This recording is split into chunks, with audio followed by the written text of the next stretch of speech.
Bonjour tout le monde.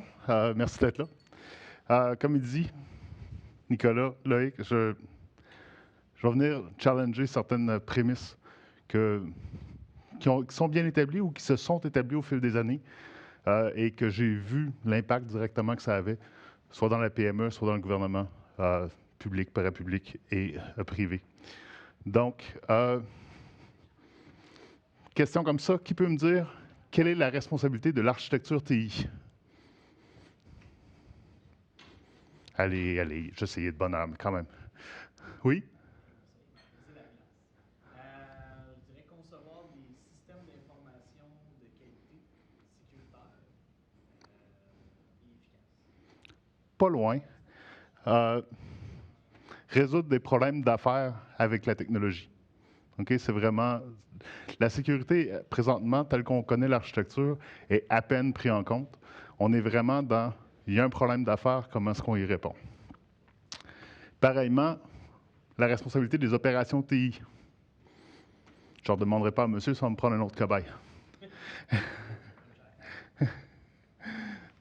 Quelqu'un? Bien, si on fait en continuité avec ce qui a été dit tantôt, c'est justement de s'assurer que l'infrastructure en place est suffisamment fonctionnelle pour être capable d'opérer la business. Donc, de laisser l'entreprise faire son travail. Bon point. Je vais juste répéter la question pour les gens en live, Oui. la réponse, pardon. Donc, s'assurer que les... Oh, là, en disant tout ça, j'ai oublié ce que vous m'avez dit. En fait, c'est de s'assurer qu'au niveau des... je l'ai dit une fois. S'assurer que la structure soit le plus efficace possible pour les opérations. Exactement. En fait, s'assurer que les systèmes soient disponibles pour les opérations et très proches, vraiment. Donc, quand je regarde ça, moi, je vois vraiment assurer la disponibilité des systèmes pour s'assurer que la business puisse fonctionner. Celle-là, par contre, tout le monde devrait l'avoir. Quelle est la responsabilité de l'équipe de cybersécurité? Allez, c'est facile, là. Quelqu'un? Bon, je vais vous donner un break. S'assurer que les systèmes et les données demeurent sécuritaires et prévenir tout ce qui est attaque interne ou externe. Autre facile, que cherche un cybercriminel? Tout le monde ici devrait avoir la réponse. Monsieur? Des informations compromettantes pour l'entreprise, important. Oui, c'est une partie de la réponse. Donc, Des informations compromettantes pour l'entreprise. Oui, je m'excuse. Donc, trouver une faille, l'exploiter et réussir à la monétiser, et ça de n'importe quel moyen.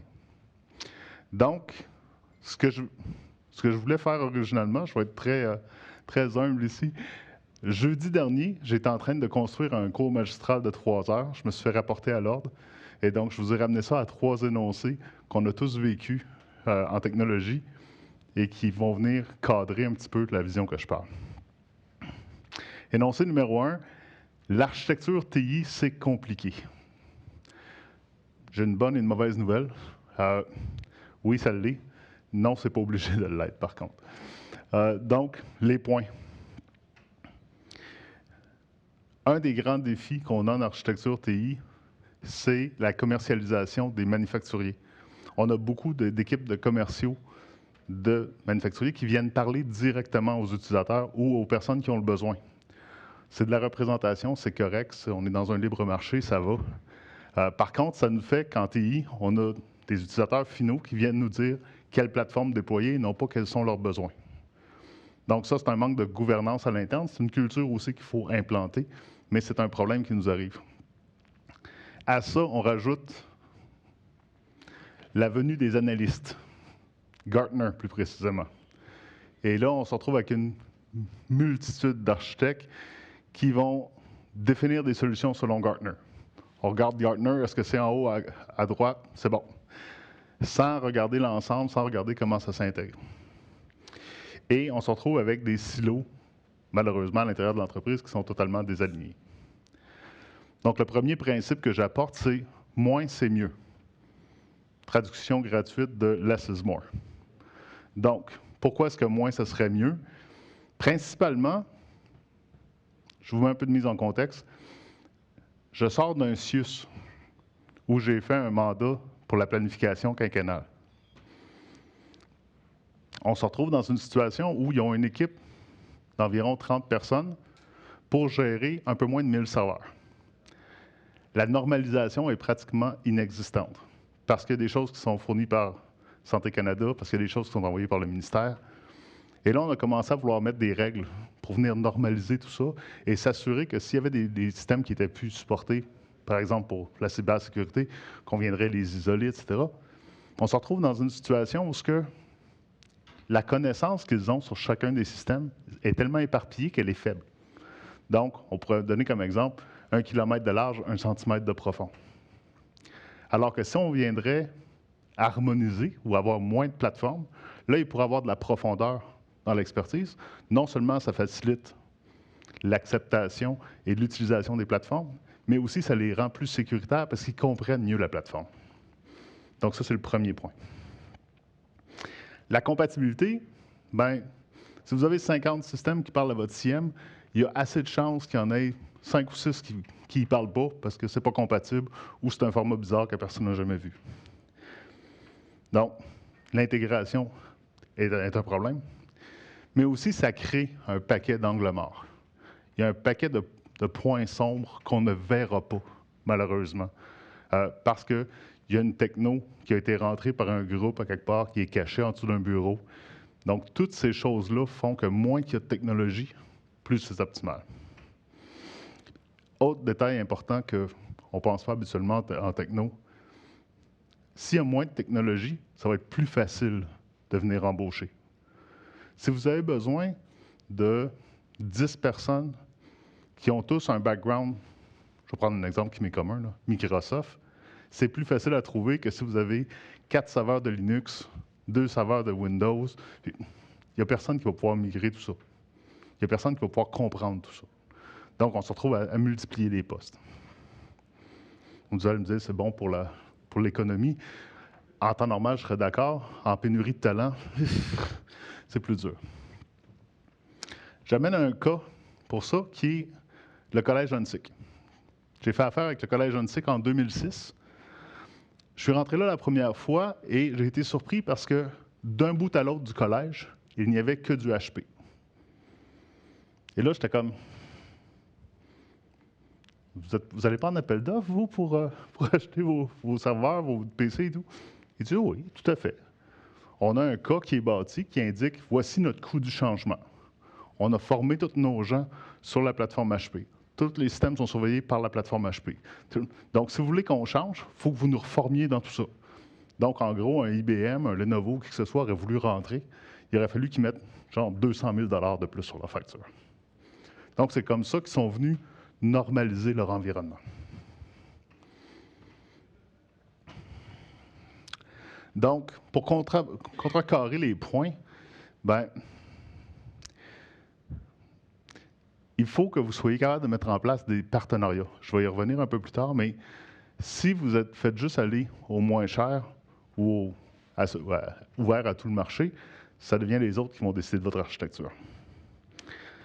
Les utilisateurs ne sont pas en mesure de savoir ce qu'il y a le mieux pour votre environnement.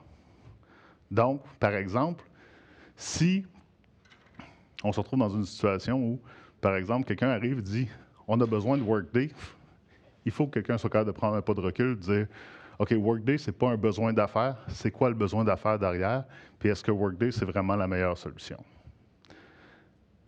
Je reviens souvent à Gartner. Si on regarde Gartner sur une période de 10 ans, on va prendre un exemple pour le BI, il y a la moitié des compagnies qui étaient dans le cadran des champions il y a 10 ans qui n'existent plus. Donc, et malheureusement, l'architecture doit être une job de pérennité. Il faut que ça dure dans le temps. Donc, juste se fier à Gartner, ce n'est pas nécessairement une bonne chose. Et j'ai eu un ministère où j'ai travaillé aussi où, par exemple, on faisait une transformation complète. 300 serveurs. Mais on s'est retrouvé à dire aux sous-ministres, soit on va avec Microsoft, ou soit on signe 35 contrats distincts avec 35 partenaires distincts. Et ça va prendre un minimum de 70 à 200 personnes pour pouvoir supporter tout ça. Alors que Microsoft était dans le cadran, il n'était juste pas le leader dans tous les 35 cadrans, mais on voyait qu'il y avait moyen d'harmoniser les choses. Donc, le best of breed, qui est le meilleur de sa catégorie, a longtemps mené et a longtemps été l'étendard, le porte-étendard pour tout ce qui est architecture qui était viable et bien pensée. Maintenant, ça commence à nous rattraper et à nous faire mal. Parce qu'il n'y a plus assez de gens pour gérer toute la quantité de plateformes qu'on a. Donc, que ce soit VMware, que ce soit les sociétés de stockage, chaque créneau a sa meilleure société aujourd'hui, qui sera peut-être plus là dans 10 ans. D'où le point de choisir de façon adéquate et avec sagesse. Deuxième énoncé, je l'ai fait spécialement pour vous, parce qu'étant un gars de TI, je parle contre ma paroisse, mais sachant que l'auditoire est un auditoire de sécurité, je me suis dit que les TI, c'est tout croche. C'était un sentiment qui était partagé par le groupe. Donc, on va aller à pourquoi c'est tout croche. En gros, la discipline, c'est impopulaire. Ça rend impopulaire. Demandez à n'importe quel ciseau qui essaie de faire passer des règles de sécurité d'une shop, il va vous dire ça ne marche pas. C'est pas un plan pour se faire des amis. Mais tout ça, ça amène à des ouvertures, des petites brèches ici, des petites brèches là à l'interne qui font qu'éventuellement, quand tu as ton patron qui t'appelle et qui te dit « Hey, en passant, il faut que tu donnes tel droit à telle personne », puis tu te dis « C'est pas une bonne idée, cette personne-là ne sait pas comment se servir de ces droits-là », tu n'es pas vraiment équipé pour dire non à ton boss. Et parallèlement à ça,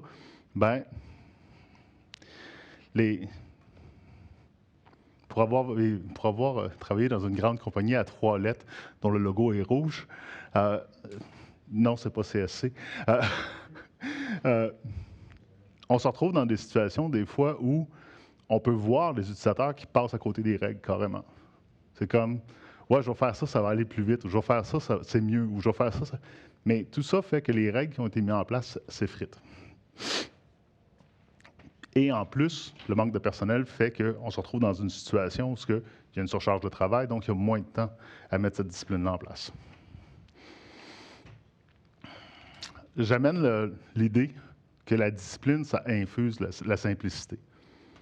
Tant d'un point de vue TI que d'un point de vue cybersécurité en passant. Parce que quand on se retrouve dans des situations où, par exemple, on a à chercher un intrus, on a à chercher quelque chose qui ne cadre pas dans le cadre actuel, si les TI sont tout croche, c'est très compliqué de trouver cet intrus-là. Donc, on se retrouve dans un point où la mise en place de la discipline fait mal. Ça coûte du temps, ça coûte des efforts, mais au final, c'est payant. Parce qu'on se retrouve dans des situations où, dès qu'il y a quelque chose qui ne marche pas, on peut le voir. Dès qu'il y a un nouvel utilisateur qui n'était pas prévu, on peut le reconnaître parce qu'il n'est pas cadré. Il n'a pas été fait par le même utilisateur, il n'a pas été fait par le même processus. Donc, et aussi, on vient supporter toute l'architecture Zero Trust. Parce qu'on se retrouve dans un modèle où chaque chose qui est construite est soit faite par un script, on n'a plus besoin d'avoir les droits pour venir créer ces choses-là. Donc, on se retrouve dans des mécanismes où on a des droits allégés, même pour les administrateurs. L'exemple que je donne, quand même assez simple, mais on a une liste de Teams en haut qui était non normalisée. Et en bas, on a la même liste, mais une fois qu'on y a appliqué une simple nomenclature. Donc, on n'est pas en train de réinventer la roue, là. On a fait une nomenclature qui se tient et on l'a appliquée. Et après ça, on a appliqué le même genre de nomenclature pour les groupes de sécurité, pour les listes de distribution, pour les utilisateurs. Et là, tout d'un coup, on avait quelque chose qui était conforme. Dès qu'il y avait quelque chose qui rentrait, on pouvait le voir. Dès qu'il y avait quelque chose qui était fait qui n'était pas normal, on pouvait le voir aussi. Donc, la discipline, ça simplifie. Comment est-ce qu'on fait pour contrecarrer tout ça? Il faut que la culture d'entreprise évolue. Et ça devient de la gestion du changement. Il faut être capable de faire évoluer les gens pour comprendre que le changement, c'est bon, que la discipline, c'est correct. la discipline va nous aider à être plus sécuritaire, jusqu'à la discipline va nous aider à avoir plus de clients. Parce que maintenant, on est dans un cadre où les entreprises sont demandées par des sondages de sécurité. Est-ce que vous faites ça? Est-ce que vous faites ça? Est-ce que vous faites ça? La rigueur doit être démontrée aux clients. Sinon, on perd les clients, simplement. Donc, tout ça, ça ne se fait pas sans soutien exécutif. Donc, si ça ne vient pas d'en haut, ou si en haut te dit non, passe à côté de telle règle, non, fais ça pour lui, moi je suis un VP, je ne veux pas rentrer de mot de passe, ça ne donne rien. C'est plate à dire, mais il faut que l'exécutif embarque. Moi, je suis un fervent que l'éducation, ça commence par l'inspiration. Donc, si vous voulez que votre compagnie, votre groupe, votre ministère, soit un ministère qui a la cybersécurité en tête, il faut que ça parte d'en haut. Il faut qu'en haut, on vienne dire la cybersécurité, c'est important, voici la preuve, nous, on l'applique. Et à partir de là, les choses peuvent débouler, les choses peuvent avancer. Et il faut qu'il y ait des conséquences. Il y en a qui ont des enfants? Quelques-uns. Vous mettez une règle sans aucune conséquence, est-ce que la règle va être suivie? C'est ça. Donc, c'est exactement ça mon point. Il faut qu'il y ait des ententes avec les utilisateurs, il faut que les utilisateurs soient responsabilisés, et il faut qu'on puisse arriver et dire « Hey, en passant, on le sait que tu as passé à côté de telle règle, tu sais qu'au prochain avertissement, il va y avoir telle conséquence. » Et que ce soit écrit, et que ce soit aussi respecté par les RH, donc que tout le monde soit mis dans la même culture d'entreprise.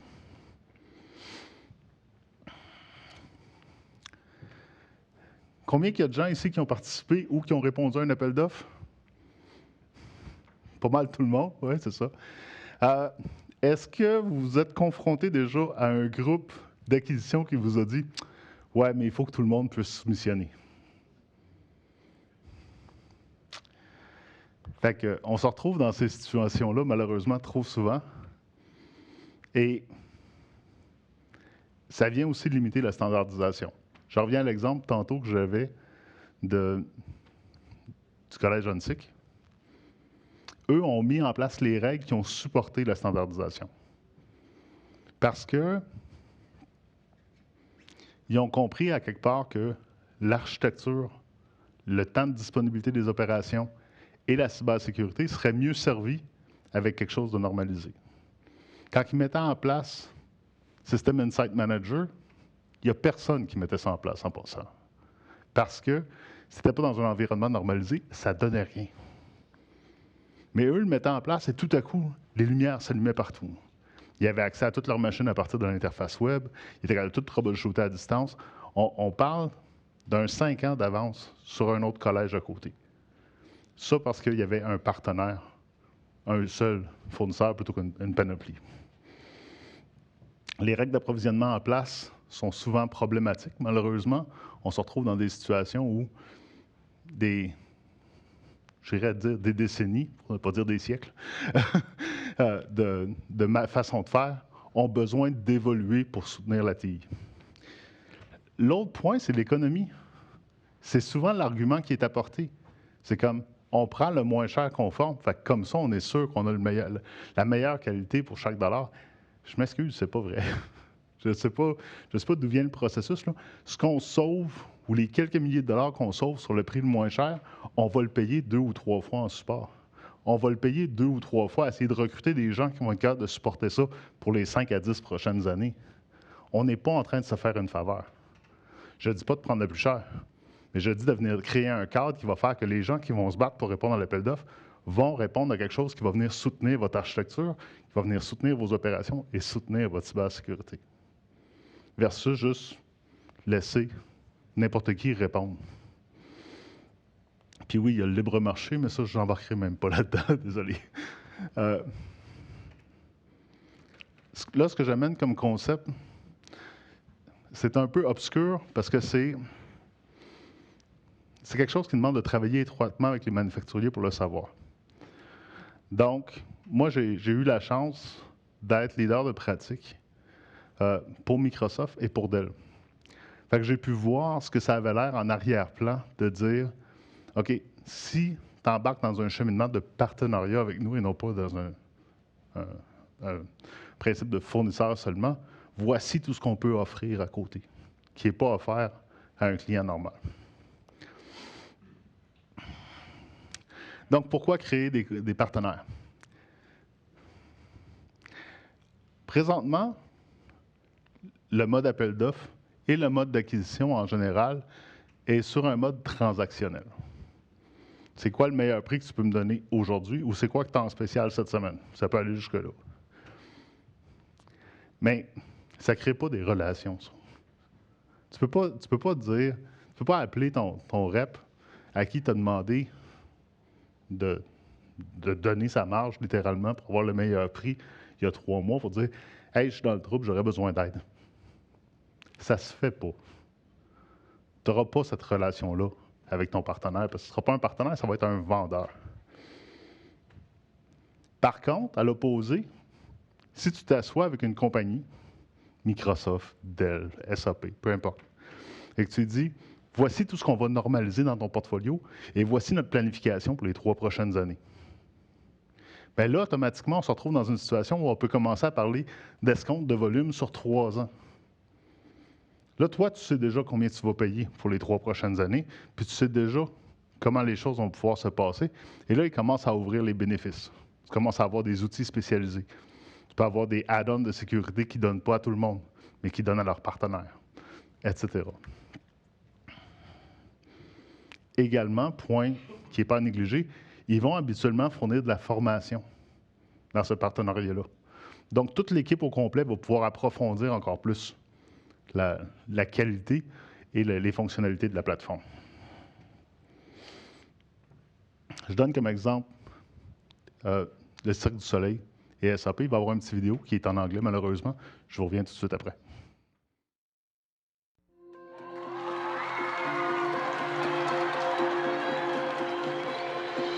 Like nothing else, Cirque du Soleil reaches the mind, the heart, and the soul. Where others can only imagine a better world, they bring it forth for all to see. That's how they became the leading brand in live entertainment. Then, a global health crisis hit hard. However, they resolved not just to bounce back, but bounce forward.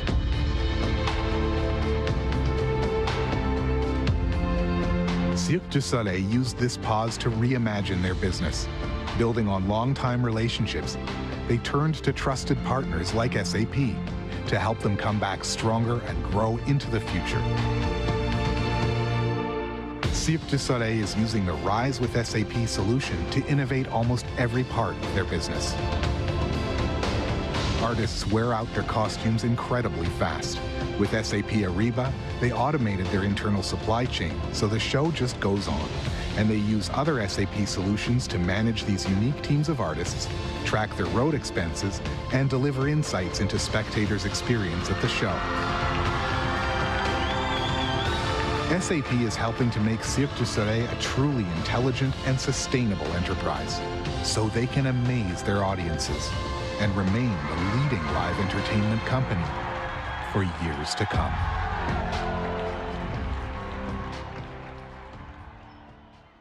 Donc, je ne suis pas un partenaire SAP, faites-vous-en pas, là. Mais il y a très peu de gens qui savent que SAP et Microsoft étaient les 2 plus grands partenaires du Cirque du Soleil jusqu'à la pandémie. Et que toutes les applications qui étaient développées par le Cirque étaient des applications Azure et qui étaient en back-end connectées dans leur système SAP. C'était leurs 2 grands partenaires. Mais ça veut dire aussi que Microsoft et SAP commanditaient des spectacles du cirque. Ça allait jusque-là dans le partenariat. Donc, oui, les règles d'approvisionnement, ils doivent évoluer. Ils doivent évoluer en faveur des TI, mais également en faveur de la cybersécurité. J'en doute pas que n'importe qui ici qui est en cyber et qui veut construire un SOC ou un environnement de sécuritaire ou un environnement de surveillance, ils veulent être capables de normaliser. Ils ne veulent pas que, quand ils vont vouloir un SIEM, se revirer de bord, que ce soit le marché qui décide lequel qui va rentrer, parce que ça va être le moins cher sur le marché. Donc, il faut être capable de cadrer tout ça. Oui, ça demande une évolution, là aussi. Et l'économie, Moi, je crois qu'il est plus grand en mettant en place des partenariats à long terme qu'en allant sur du transactionnel. Le transactionnel se retrouve vraiment à être plus une question d'instantanéité, si je peux dire. C'est du très court terme. Alors, quand on regarde un partenariat, on va regarder 3 ans, 5 ans, 10 ans. Et non, c'est pas... Il y a toujours un risque. Le risque, c'est que vous allez passer à côté du petit start-up illuminé qui va venir révolutionner le marché et que vous allez le prendre 3 ou 5 ans plus tard. Par contre, dans 3 à 5 ans, vous allez avoir eu le temps de voir s'il va être encore là. Parce que malheureusement, il y a eu des startups comme ça qui sont venus, qui ont révolutionné le monde, mais que 2 ans après, ils n'étaient plus là parce qu'ils avaient été rachetés par une grande boîte. Comme on est en train de vivre en passant avec VMware. Je ne sais pas si vous avez vu une nouvelle. Broadcom qui a acheté VMware. On ne parle pas d'un démantèlement, mais on parle de couper la liste de produits de 75 %, d'enlever des types de licences, d'enlever ci, d'enlever ça. L'innovation, elle va descendre assez rapidement de ce niveau-là. C'est un de nos piliers d'architecture, un des grands dérangeants qui va, d'après moi, va disparaître. Le libre marché, je vais en parler un petit peu finalement. Il faut tout prendre en compte quand on fait un appel d'offres ou quand on va au marché pour avoir des fournisseurs. Puis je vous parlais du Collège Huntsic tantôt, j'y reviens. Combien ça coûte former vos gens? Combien ça va vous coûter en staff spécifique pour cette technologie-là? Combien ça va coûter pour mettre à jour ces technologies-là, pour surveiller ces technologies-là qui sont en dehors de votre cadre que vous allez créer? Tout ça doit être pris en compte. Et ça arrive souvent que, par exemple, il y a déjà une alternative dans l'écosystème que vous avez déjà déployé. Est-ce que c'est la préférée des utilisateurs? Peut-être pas. Est-ce qu'elle répond aux besoins? Probablement. À ce moment-là, c'est là qu'il faut venir s'allier et s'assurer d'avoir une bonne éducation et de pouvoir former ces gens-là pour qu'ils puissent apprécier la nouvelle technologie. En conclusion, quel impact ça a pour la cybersécurité? Parce que là, c'est bien beau, je vous ai parlé TI, là, mais je vais même parler d'appel d'offres, mais pour la cybersécurité, qu'est-ce que ça veut dire? Si moins c'est mieux, automatiquement, ça veut dire qu'il y a moins de technologie dans le parc.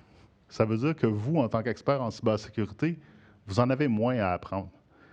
Si vous voulez être plus approfondi sur la sécurité d'un NetApp, puis que c'est juste du NetApp qu'il y a dans le shop, vous avez une boîte à apprendre. À l'opposé, s'il y a 12 saveurs de stockage, vous n'aurez pas le temps. Puis 2, vous allez juste connaître la surface. Et il y a des très bonnes chances que dans tous ces environnements de stockage-là, il y en a certaines que vous ne puissiez même pas connecter à votre environnement de cybersécurité. À ça, il y a toute la question de rapidité. On sait comment en cybersécurité, le temps-réponse est important. Moi, j'essaie d'éduquer les gens en leur disant, en passant, ça prend 72 minutes à un cybercriminel pour faire son nid chez vous. Ça prend en moyenne 186 jours pour le trouver. Donc, il faut être capable d'aller plus vite, de le trouver plus vite. La discipline vient aider cette rapidité-là. On se retrouve dans un contexte où, si les choses sont bien structurées, dès qu'il y a quelque chose qui sort du cadre, ça graphine l'œil, ça attire l'œil, on le voit, on est capable de trouver ce qu'il y en est. Moi, je considère que ça réduit les risques, parce qu'on se retrouve dans des situations où on a plus de visibilité et on a une meilleure visibilité encore sur l'environnement. Et créer des partenaires, ça nous amène des outils qu'on n'aurait pas pu rêver d'avoir sinon. Il y a des outils de surveillance chez HP, chez Dell, qui nous amènent un niveau de détail, de log, de collection, mais aussi d'être capable de rentrer en back-end, d'aller voir ce qui se passe sur les écrans des serveurs, sans avoir à prendre une session terminal, par exemple. Tous ces outils-là, si vous n'avez pas normalisé, vous ne les verrez jamais. Donc, je pense que de créer des partenaires, c'est mieux, mais aussi vos équipes vont être mieux formées. Vous allez devenir un pôle d'attraction. Parce que si moi, je travaille dans un ministère ou une PME et que je parle avec mon chum le soir en prenant une bière, puis qu'il me dit qu'il est intéressé à changer de job, puis moi, j'y explique que nous autres, on vient d'être formés sur les dernières tendances d'Azure, Microsoft est venu nous donner un show. C'est autre chose que de dire Ouais, ben nous autres, on supporte du NT4. J'ai trouvé du gros poids à un moment donné chez un client, puis l'environnement roulait sur Novell, puis j'étais comme. C'est pas mort depuis 2000, puis on est en 2014-2015, comme. Mais oui, ça existe encore. Mais est-ce que les gens qui sont là vont dire à leur chum, viens travailler sur Novell? Je ne crois pas. Tu n'es pas un pôle d'attraction. Donc, ça conclut ma conférence. Donc, je vais m'ouvrir à la critique. Je vais prendre toutes les questions. Il n'y a pas de problème. Donc, pour les questions en ligne, évidemment, vous pouvez les écrire dans le chat. On peut les prendre ici, là, en live. Pour dans la salle, si vous avez des questions, s'il vous plaît, vous déplacez au micro. Merci, Marc-Kevin. Excusez, je ne suis pas grand. Bon. Hey, merci. Vous avez fait beaucoup de clins d'œil au processus d'acquisition des organismes publics. C'est vrai que c'est compliqué, ça, je ne le cache pas. Mais on parle de partenaires, mais est-ce qu'il y a aussi une mauvaise compréhension des 10 partenaires sur les mécanismes d'acquisition? Je m'explique. Souvent, il y a un potentiel partenaire qui vient cogner à la porte d'un organisme public, qui fait son speech de vente, là, qui dit que si je n'achète pas son produit, je suis un inconscient. Puis qu'après ça, il me dit, ben signe-moi d'ici la semaine prochaine, puis je te fais un deal. Comme, oh, on est dans un organisme public, ça ne marche pas tout à fait comme ça. Donc, est-ce qu'ils ne doivent pas aussi s'adapter puis comprendre la dynamique puis dire, bien, nous, par exemple, on va travailler pour aller, par exemple, au catalogue. Est-ce qu'on va travailler sur le long terme pour pouvoir s'adapter aussi à notre clientèle et non pas juste dire, bien, je veux finir mon quarter, là, mon trimestre là, de façon positive. Donc, est-ce qu'il n'y a pas une discussion à avoir entre le marché et les clients pour dire, bien, oui, on veut essayer d'être le plus flexible possible dans notre méthode d'acquisition, mais vous devez aussi vous adapter. Il y a des lois et règlements. Puis tout le monde sait que changer une loi, ça ne se fait pas forcément du jour au lendemain. Donc, il y a un dialogue à avoir plutôt qu'une conversation en sens unique. Donc, merci beaucoup pour la question en premier lieu. Je vais y répondre dans l'autre sens. Le premier problème que j'ai énoncé, si tu te souviens bien, c'est que les commerciaux parlaient aux clients, aux clients finaux. Je ne parle pas de prendre un partenariat qui arrive de l'externe. Je parle d'aller le chercher depuis l'interne. C'est très différent comme dynamique. C'est-à-dire que vous faites votre architecture, vous décidez, vous faites vos études, vous décidez vous-même qu'est-ce qui est le mieux pour votre shop, puis après ça, vous allez parler à ce partenaire-là. Vous prenez pas, si vous prenez le premier qui cogne à la porte, c'est probablement pas le bon pour vous. C'est bon pour lui. Fait que la distinction que j'amène, c'est vraiment ça. Mais le processus d'appel d'offres fait mal quand tu veux aussi aller chercher un partenariat de l'interne. Donc, c'est là où je dis, il faut que les règles évoluent, mais pas pour les manufacturiers, pour l'interne, pour les TI, pour les opérations, pour la cybersécurité, pour arriver avec un plan, mais surtout arriver avec un justificatif qui fait que ça fait du sens et que ça rentre dans le cadre que vous avez construit. Très bon? Oui, merci. Parfait, merci. Est-ce que nous avons d'autres questions? Ça n'en prend, il me reste 7 minutes. Là. Let's go. Et moi, j'en aurais peut-être une petite question. Là. On parlait là, de difficultés des fois à faire affaire avec les TI. C'est sûr qu'il faut avoir le support de la haute direction, des dirigeants, tout ça, mais des fois, on se retrouve, souvent, on se retrouve un à un avec les personnes un peu moins ouvertes à devoir faire passer nos idées. Ça serait quoi les conseils dans cette situation-là? Le conseil, ce serait de les impliquer. Versus d'arriver avec une décision toute faite, de les impliquer dans le processus. Que ce soit un processus pour décider quelle va être la prochaine application ou un processus d'architecture ou un processus de transformation, s'ils sont impliqués, s'ils font partie des plans de formation, si on voit qu'on les amène vers autre chose, versus exiger et implanter autre chose, c'est deux mondes totalement différents. Je reviens à mon CIE sur lequel j'ai travaillé. Les gars de TI qui étaient sur le terrain, premièrement, on les a parlé durant la création du plan, mais aussi on leur a dit, regardez, voici ce qu'on veut faire, puis voici ce qu'on prévoit pour vous autres, on va prendre un anglicisme, là, vous upskiller, vous amener vos talents à hauteur de ce qu'on a besoin. J'avais le support dans le bas, là. Toute la base me supportait. Je n'ai pas eu à me battre avec eux autres. Là. Ils étaient les premiers à vouloir que le plan soit implanté. Mais si je serais arrivé, j'aurais dit « Hey, ça va être dans même un staff. » J'ai déjà eu quelqu'un qui a crié après moi dans un corridor, puis j'étais en train d'écrire l'architecture, je n'avais pas encore fini de l'écrire. Parce que sa techno ne faisait pas partie de l'architecture. Fait que je comprends. Merci d'avoir répondu. Plaisir. Est-ce qu'on a d'autres questions? Non? Ah oui, une autre question. Question rapide. J'ai fait un mandat pour une grande université. Puis ils ont décidé d'y aller avec CrowdStrike pour la solution EDR. Puis ensuite, ils ont finalement migré une partie SentinelOne. Et finalement, ils ont tout normalisé avec Microsoft Defender. Est-ce que tu penses qu'il est plus facile aujourd'hui comme d'avoir plus de réversibilité? C'est-à-dire de changer de fournisseur et se dire, regarde, on peut plus facilement arracher une solution, passer à une autre. Est-ce que c'est plus facile qu'avant? Est-ce que c'est une bonne stratégie finalement aussi? Juste... Merci pour la question. Plus facile qu'avant, oui, définitivement. Est-ce que c'est une bonne stratégie? Je ne crois pas. Parce que tu n'établis pas des partenariats encore. Tu magasines le moins cher ou tu magasines ce que tu as déjà. Si... Je vais prendre l'exemple de Microsoft 365 dans la santé. Lors que le COVID est arrivé, ils ont déployé 400 000 sièges en 3 mois. Est-ce qu'ils l'ont fait seuls? Je crois que Microsoft était présent. Vous allez me dire, oui, mais c'est 400 000 sièges, Microsoft ne se déplacera pas dans un ministère avec 1000 personnes. Bien, moi, j'ai vu Microsoft s'impliquer directement ou indirectement avec des partenaires dans des beaucoup plus petits joueurs parce qu'il y avait un engagement à long terme. Donc, quand on parle de passer d'une solution à l'autre, il y a le risque aussi que les opérations n'ont jamais le temps d'apprendre la dite solution. Donc, si vous me dites qu'ils ont passé d'une solution à une autre, à une autre, à une autre, bien, c'est 3 formations différentes pour 3 produits différents. Et tu arrives au 3e, puis je ne suis même pas sûr que ça te tente encore d'apprendre. Hein? Parce que la normalisation n'est pas faite, parce que l'intégration ne se fait pas, ou parce que... Donc, pour toutes ces raisons, j'éviterais de juste faire du hopping et je commencerai à faire de la planification et de l'architecture à la place.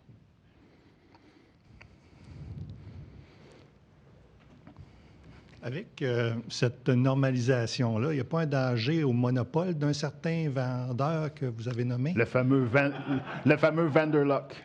C'est de ça qu'on parle? Non, pas le vendor. Le monopole. D'être pris avec un vendeur. Oui, bien, il fait l'OS, il ferait la cybersécurité. Moi, je travaille pour une firme qui est un concurrent, mais aussi un partenaire. Oui, ça, il y en a beaucoup. Et je trouve, ma compagnie, on trouve 55 des vulnérabilités Microsoft. OK. Félicitations. Alors, si il y a juste Microsoft, ben, on ferme tous boutique. Presque tous les commanditaires ici. Je comprends le point. Le vendor lock, je le comprends. Et je vais contrebalancer. Je ne dis pas que ça s'applique à tous, mais il y a beaucoup de compagnies que même si je leur mets le meilleur EDR, le meilleur SIM, la meilleure suite de productivité, le meilleur CRM, puis je mets tous des produits différents, ils vont fermer. Ils n'ont pas le staff. Donc, même si je mets le meilleur de chaque produit, le meilleur de sa catégorie, ils vont mourir parce qu'ils ne sont pas en mesure de l'opérer. Fait que même si votre firme trouve 55%, ma compréhension, c'est quand vous trouvez les bugs, vous les rapportez à Microsoft de toute façon, puis Microsoft fait un fixe ou fait une patch pour le régler. Mais le point, c'est que je trouve premièrement, il y a assez de place pour tout le monde. Deuxièmement, il y a beaucoup de firmes comme ça qui ont des petites équipes ou qui ont des problèmes de recrutement, puis qui serait mieux de normaliser. Oui, mais il y a les managed detection and response. Si tu n'es pas capable de gérer ta technologie, il y a des managed security providers aussi. J'en suis un. J'en suis un MSSP, un Managed Security Service Provider. Mais même si on prend un MSSP, s'il rentre une autre technologie, il vient complexifier encore la shop. Moi, là, ce que je dis vraiment, c'est de venir simplifier les shops plutôt que les complexifier. Moi, j'ai vu des gens qui ont voulu simplifier puis qui se sont mis à risque. Comme tel, ils ont choisi le plus gros vendeur versus le plus petit qui les avait protégés dans le passé, puis ils se sont fait hacker le lendemain. Par vous? Non. Donc, on dit ici en salle là, que c'est pas nécessairement toujours plus bon d'aller pour les gros ou les petits. Des fois, ça veut pas dire gage de sécurité. J'ai-tu bien résumé, David? Oui. Merci. Et à ça, pour terminer, j'ajouterais, jamais je vais penser avoir la science infuse, mais vraiment, on est plus dans une optique présentement où il n'y en a pas assez de gens en cyber. On le voit, là. Il y a 64 millions de postes ouverts. Donc, je pense que s'il y a moyen de venir simplifier les choses, de donner plus de visibilité aux gens, simplifier leur cybersécurité, je crois que c'est dans le meilleur intérêt de tout le monde. Messieurs, mesdames, bonne conférence. Merci.